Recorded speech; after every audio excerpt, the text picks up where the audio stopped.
are all here. Kritika, Leela Krishna, Manisha, Ravi Verma, Smriti. Just a second.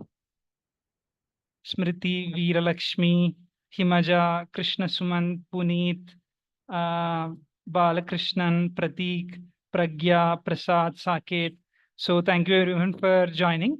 So before starting, we'll just do short prayers. So Hariprasad sir, I think you will repeat after me, right? So we'll seek the blessings before starting the class. Yeah, I'll just do the start prayers. Om Ajnanatimirandasya Jnananjanashalaakaya Chakshurunmilitam Yena Tasmai Shri Gurave Namaha. चक्षुरुन्मिलितं येन तस्मै श्रीगुरवे नमः। Nama Om Vishnupadaya Krishnapreshthaya Bhutale नमो ॐ विष्णुपादाय कृष्णप्रेष्ठाय भूतले Srimate Bhaktivedanta Swaminiti Namine. श्रीमते Bhaktivedanta स्वामिनिति नामिने। Namaste Saraswate Deve Gauravani Pracharine नमस्ते सरस्वते देवे गौरवाणी प्रचारिणे Nirvishesh Sunyavadi Pashyatya Deshatarine. विशेष शून्यवादी पाश्चात्य देशतारिणे। We'll do together. Jai Shri Krishna Chaitanya Prabhu Nityananda Shri Advaita Gadadara Shri Vasadi Gaura Bhakta Vrinda Hare Krishna Krishna Krishna Hare Hare Hare Rama Rama Rama Hare Hare. Hare Krishna. I think Hemant also joined. So we'll quickly begin. So today's verse is Bhagavad Gita 2.22. I'm just sharing my screen. Okay.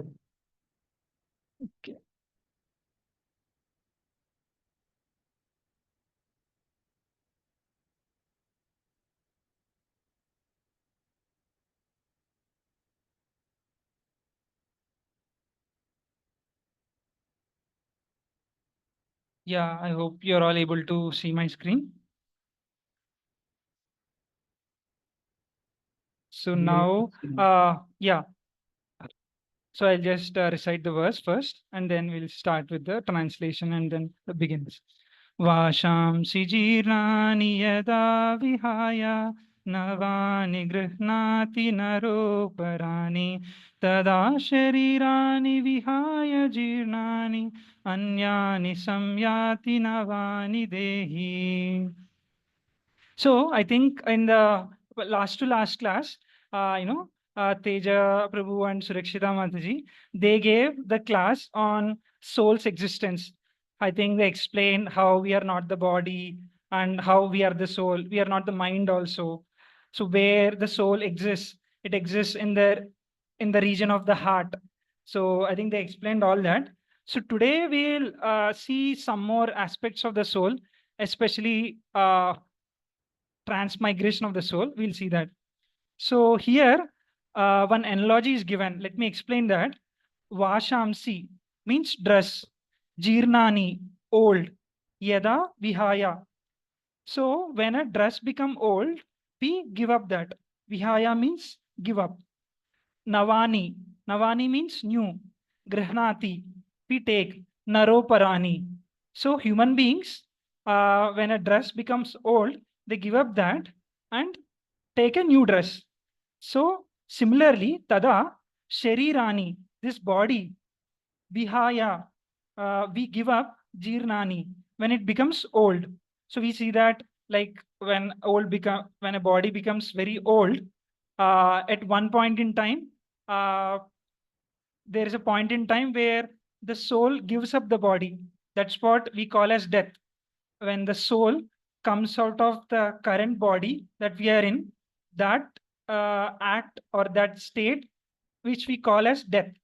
So that's what here it's explaining. Similarly, the body, when it becomes old, we give up that. Then what we do? Anyani samyati navani dehi. So anyani, some other, samyati, we accept navani, new, dehi. Dehi means here the proprietor of the body, which is the soul. So let me read the translation. As a person puts on new garments, giving up old ones, the soul similarly accepts new material bodies, giving up old and useless ones. Uh, yeah. So as I was saying, here the transmigration of soul is described. How a soul, which is we, have a body right now, and when this body becomes old, the soul gives up that body and goes into the next body. So this is called as transmigration of the soul. Okay. So here I just want to explain.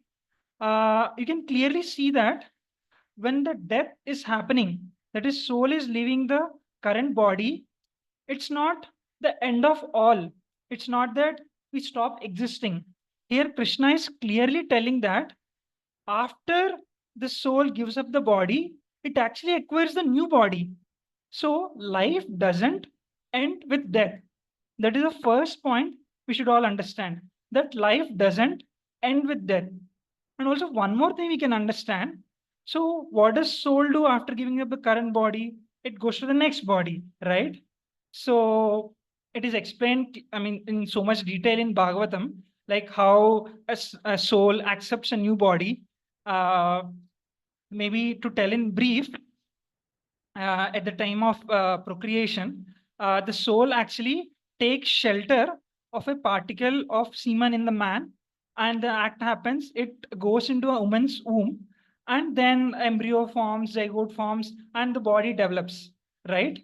So, and after 9 months, the baby is delivered.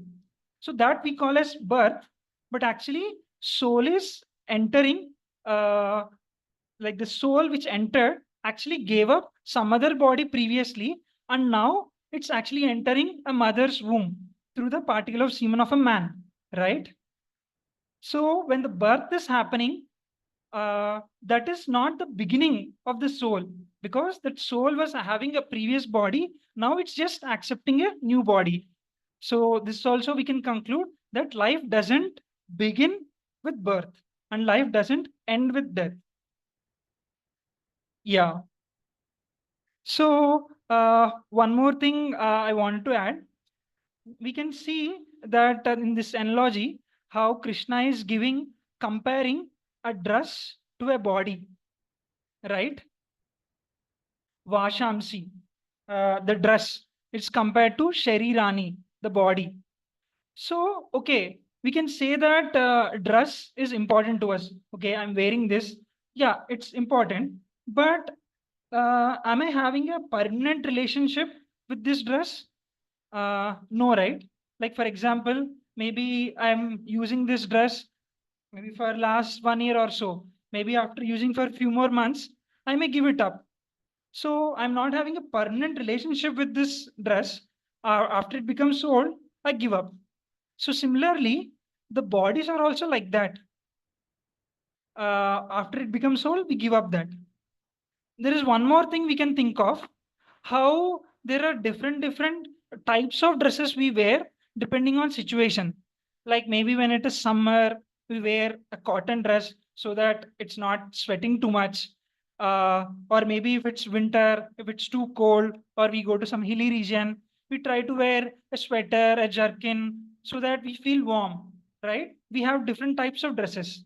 Similarly, based on our particular situation, our particular thoughts, desires, we have different types of dresses which are allocated. Like I think even Teja Prabhu was telling in the previous class how there are 8.4 million species of life. They are all just different types of bodies. Just like we have different types of dresses, which we wear according to situation. So we can clearly understand from this analogy and this truth that the body itself is not so much closely linked with the soul. It's something which is peripheral to the soul or superficial to the soul. Uh, the we, the Atma or the soul, we are the real self, and this body is just the covering that we have. So now you may ask, okay, now I understood that Krishna is saying in this verse, yeah, when the body becomes old, the soul leaves the body. But you're saying that soul is right now in the region of the heart. That's what even Teja Prabhu told, right? I repeated that. Our soul is in the region of the heart. So how does it leave the body then when it becomes old? Does it burst out from the heart, or does it something else happens? So it is said in the Shastras that generally soul leaves from the nine holes of the bodies that we have. So like we have the five upper holes, like two ears, two nose, and a mouth, and even the eyes, right? We have these holes, and we have in the lower body also some holes. Generally, one more thing is explained. When the soul leaves through the lower holes of the body, it's considered to be inauspicious. Like maybe the soul is going to some other lower planets or lower species of life. So here, one more thing I just want to add. Okay, right now I'm having a human body. Is it necessary that after the end of this life that I'll always get a human body? No, that doesn't Shastra doesn't mention that. We can actually get some other body. We may get an animal body, we may get a plant body, we may get a body not even on earth, we may get a body on the lower planetary systems, right? That can also happen. So when the soul is leaving through the holes of the lower body, it is considered inauspicious leaving, and this is what will generally happen. But if the soul is leaving through the upper holes of the body, like I was saying, through ears, mouth, or nose, sometimes you must have seen, right? Like even I had a friend, so he was saying that. His grandmother, she used to constantly keep chanting, it seems. And he observed that at the time of death, her mouth was like wide open, like that. So that reasonably it's concluded that the soul actually left the body through the mouth. So she must be getting a higher destination. Of course, we don't chant for getting a higher destination, but I'm just telling what happened in this case. Uh, as Amal sir was telling uh, in the first class, how love of God is our goal, right? So when we are chanting, that's what we are praying. Like, let me chant very attentively. Let me chant so consciously for the pleasure of Krishna, so that I may also develop love for Krishna. So that is the ultimate goal, right? So coming back to this, um, so that's what will happen. So here, Pratik was asking very nice question. Uh, does is there any hole in the upper part of the skull? Actually, the yogis who are like realized yogis who are in the state of samadhi, what their aim is they want to make the soul come. Generally, it's in the region of the heart, but they want to make the soul go upwards, upwards, upwards, upwards, in such a way that at the time of the death, the soul bursts from the skull and it just comes out. When that happens, they actually attain the liberation. So that's what yogis actually aim for. It bursts out from the skull. It's not like hole is there, right? So, but in general, for anyone, even for devotees, uh, for who are practicing bhakti also, right? We don't have so much control on how the soul should leave my body. We don't have so much awareness of that, but we don't have to worry about that too much also. Like Krishna says clearly in Bhagavad Gita, again in the eighth chapter, where he explains about all this, how the soul leaves the body. You know, he says to Arjuna, don't worry about all of this. Just practice yoga. That is sufficient. And he also mentions that how we just remember Krishna at the time of the death, that is sufficient for us to reach Krishna at the end of the death, at the end of life.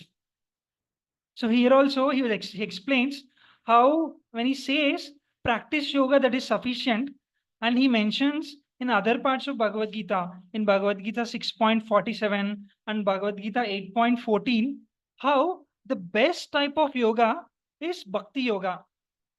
So yoga, the definition of yoga means it's union. Literally, it means union.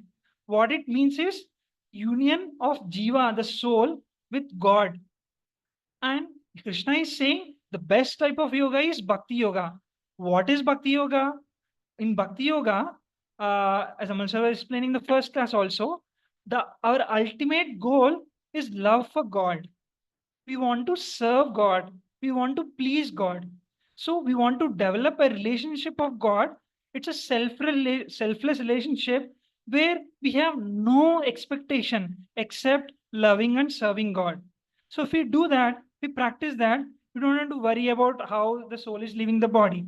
We just remember Krishna at the time of death, and that is sufficient for us to achieve the perfection. But continuing about this soul, transmigration, etc., um, when the soul is leaving the current body and going to the next body, how does that happen? How does the next body get chosen? Like, what body will we get? Okay, we have right now this body. How did we get this? Or after this life, what is the body we will get? So it is determined by two factors. One is kama and second is karma. Kama means desires and karma means, yeah, I'll just explain that. Karma is like various actions we do or various reactions that we are supposed to get based on the actions we did. I mean, again, taking the analogy that Krishna explained, how the body is compared to the dress. So when we are trying to purchase a dress, right? What will we see? Okay, what do I like? What color do I like? What type of dress we like? Like I was just discussing with my fiance recently. Uh, I'm engaged, so soon I'm going to get married. So she was explaining, oh, how she wants to wear a lehenga for reception, how she likes a particular type of color to wear. So she has some desires to wear a particular type of dress, right? But at the same time, I was also saying, my parents were saying that, for dress, oh, like when you're purchasing for marriage, you're purchasing for reception, right? Like we put so much huge budgets. Like sometimes it may start with 5,000 or it may touch even 50,000 also. So I was discussing that. So again, it's after the liking, we also see how much budget we have to purchase a dress, right? So similarly, the same concept can be applied here. Okay, sir, you have some desires, sir or madam, you have some desires uh, to fulfill. But at the same time, there is a karmic budget element which is associated. It's not that all your desires automatically get fulfilled. There are some actions that you did, and for that you will get some reactions. Like you did. Maybe I'll just briefly explain karma also. But based on our karma also and our desires also, our next body gets decided. So yeah, maybe I'll just briefly touch upon. Uh, uh, yeah, I think maybe about karma in the future also a lot more explanation can be given. So here, right now, I want to say, I want to emphasize this point that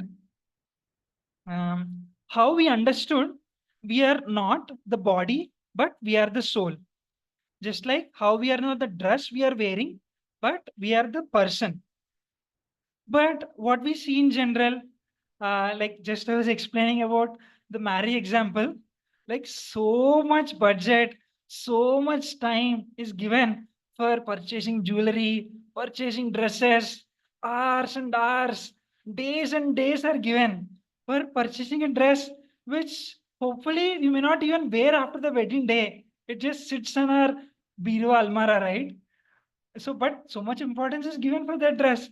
Similarly we see, like for our body that we have, we sleep for maybe 7 8 hours a day, we eat sometimes 3 to 4 times a day, and then if sometimes we fall sick, then our bodily needs increase even more.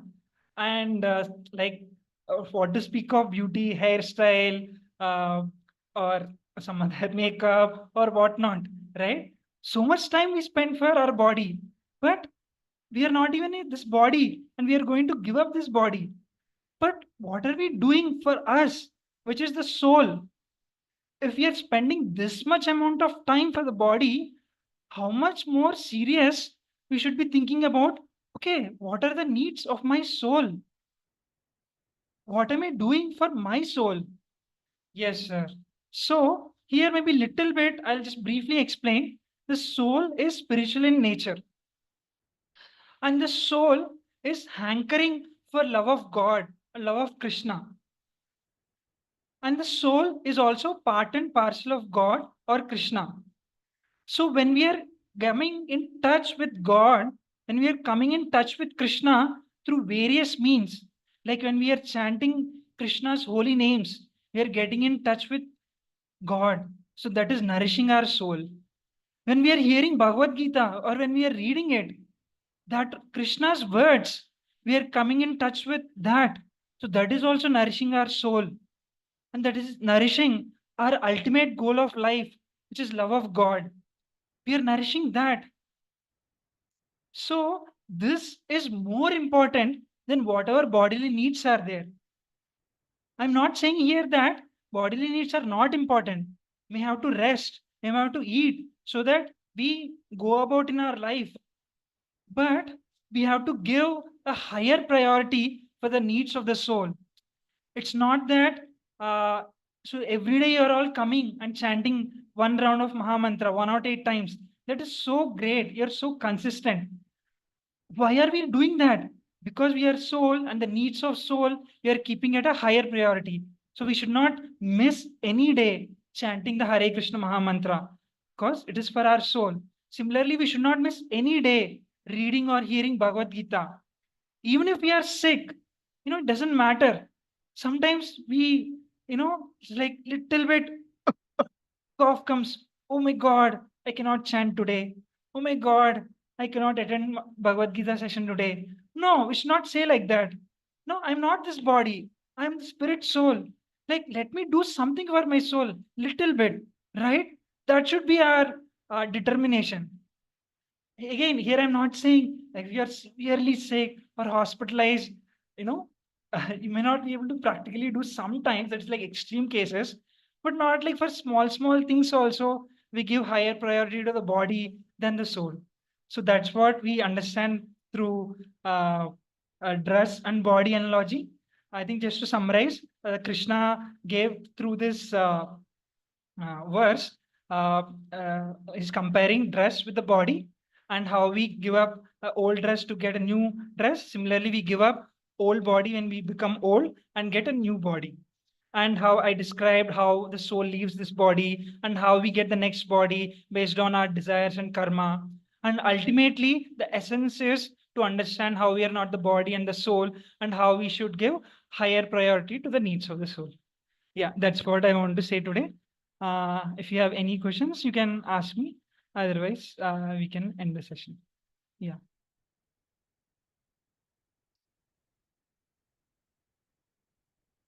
I'll just maybe wait till 8:35. Otherwise, we can end.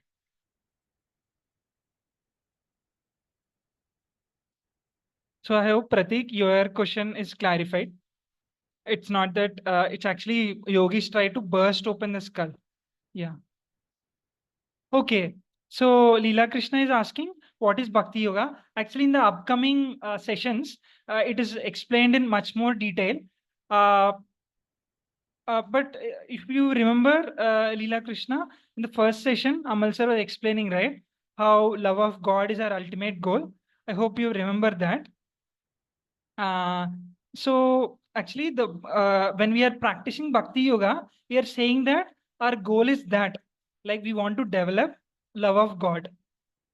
So there are various, like, four types of yogas are mentioned in the Bhagavad Gita. One is Karma Yoga, and second is Ashtanga Yoga, second is Jnana Yoga, third is Ashtanga Yoga, and fourth is Bhakti Yoga. And in the Bhakti Yoga, it's a very sweet process where we are trying to develop a very intimate relationship with Krishna, right? So where it's so selfless, there is no tinge of selfishness. We're not expecting anything, but we are just wanting to serve and please Krishna. So more details in the future class will explain.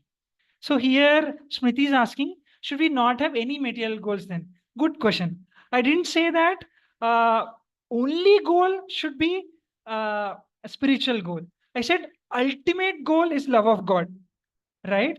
Means uh, the thing which we are aspiring for, that is like the highest goal which we are aspiring for.